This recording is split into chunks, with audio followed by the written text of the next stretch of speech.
Hi and welcome to my channel. Here we talk about books, and in today's video I would like to talk about the book by Nicholas Sparks. It's called The Wish and it's a romance novel. It will be published on the 28th of September 2021 by Little Sphere. The book has 400 pages and the reading time is approximately 5 hours. If you like this book, you might also like And Now You're Back. So this to the facts, and now I would like to talk about the author. Nicholas Sparks was born 1965 on New Year's Eve in Nebraska. He has a 1-year older brother and a younger sister.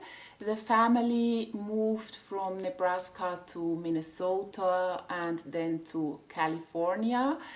The family was very poor, living below the poverty line. Despite this, he experienced his childhood wonderful.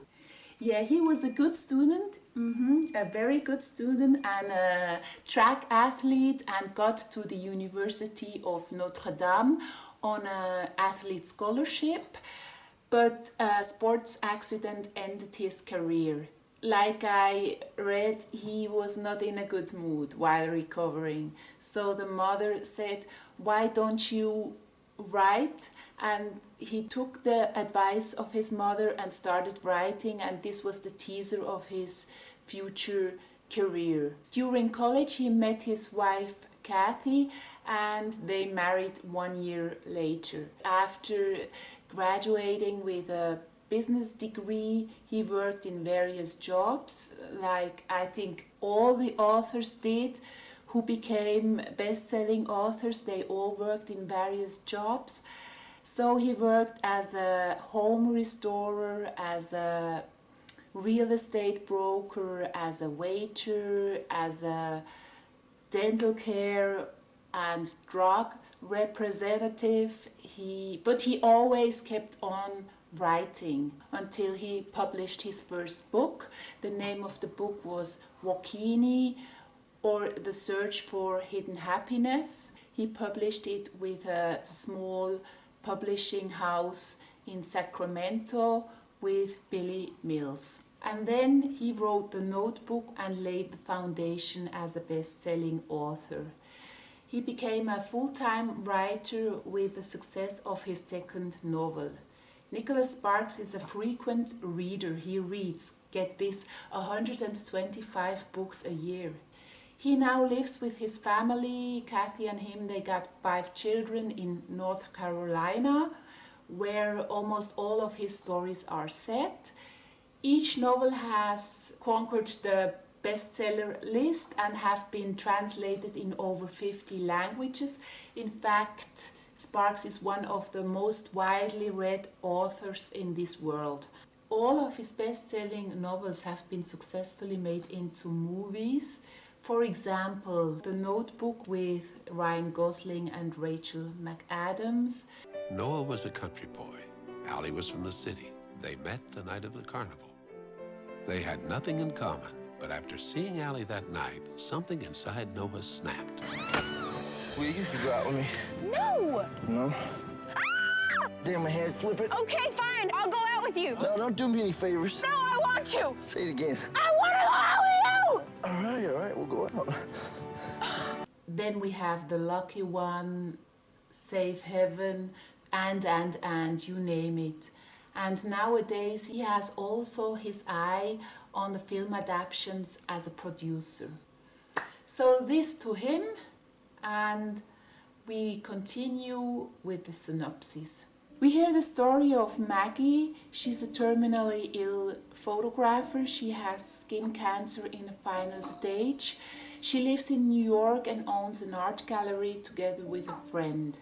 Around Christmas she spends time with the new sympathetic employee Mark Price she hired shortly before as an assistant at the gallery.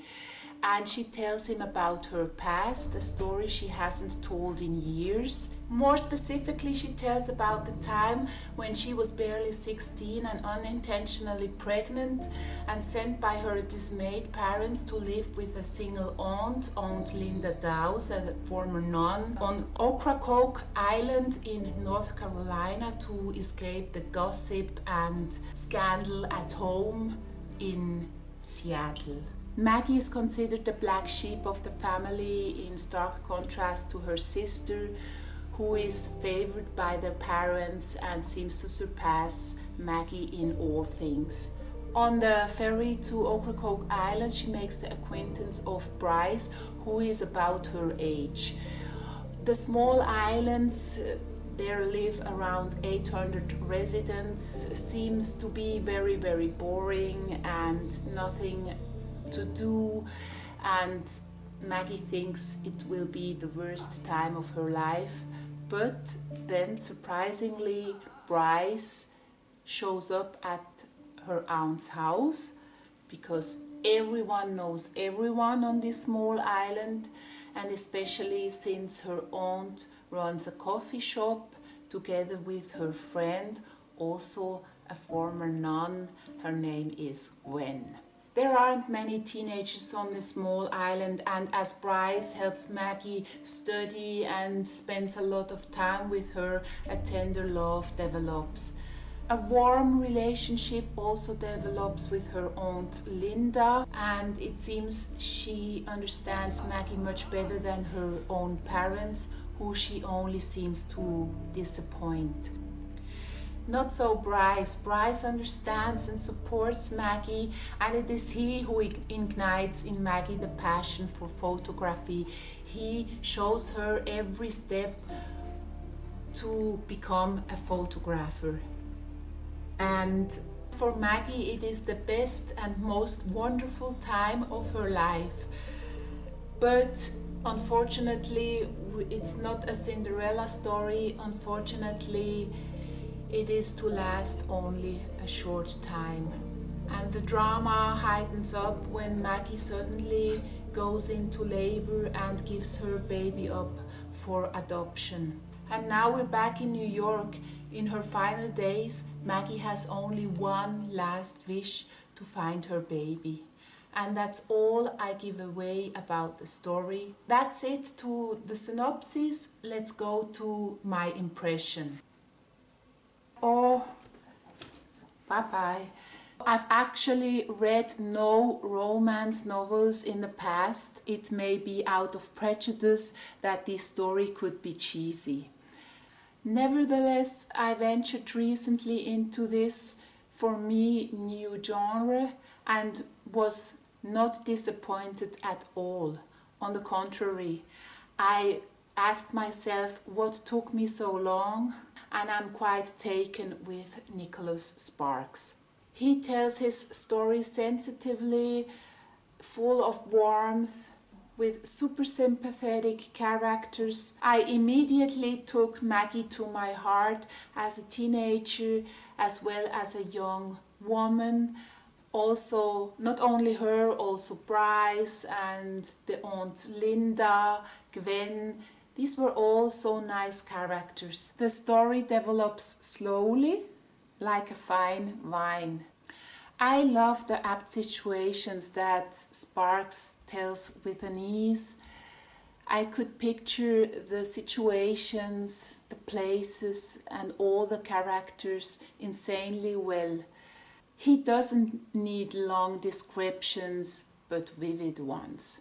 And although the story runs in two timelines, the present time around Christmas with the adult Maggie and the past with the 16-year-old Maggie, the transitions were never abrupt. I could follow the story very well and always stayed in the flow, if you know what I mean.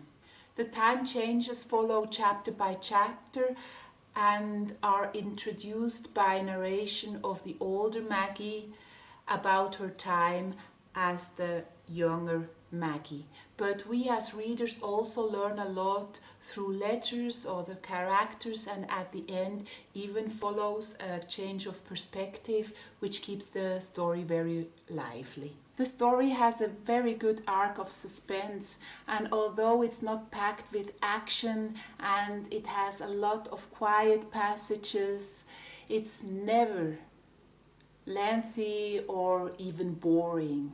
Never. Nicholas Sparks doesn't, explain everything to the details. He leaves a lot of space to the reader's imagination, which I like a lot. There's virtually nothing I don't like about this story and about this book.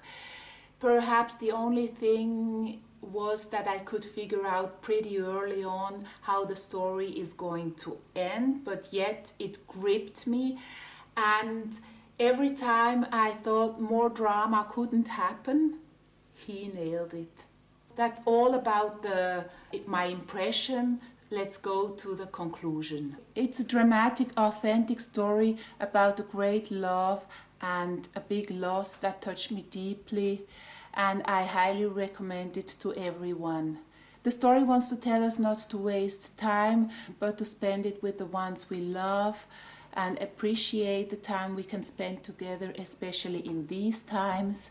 The story is no kitsch, not cheesy at all, but true drama taken directly from life. And I don't know when was the last time I cried so much at the end of a story. Thumbs up. I wish you a wonderful time and see you soon for a new story. Bye.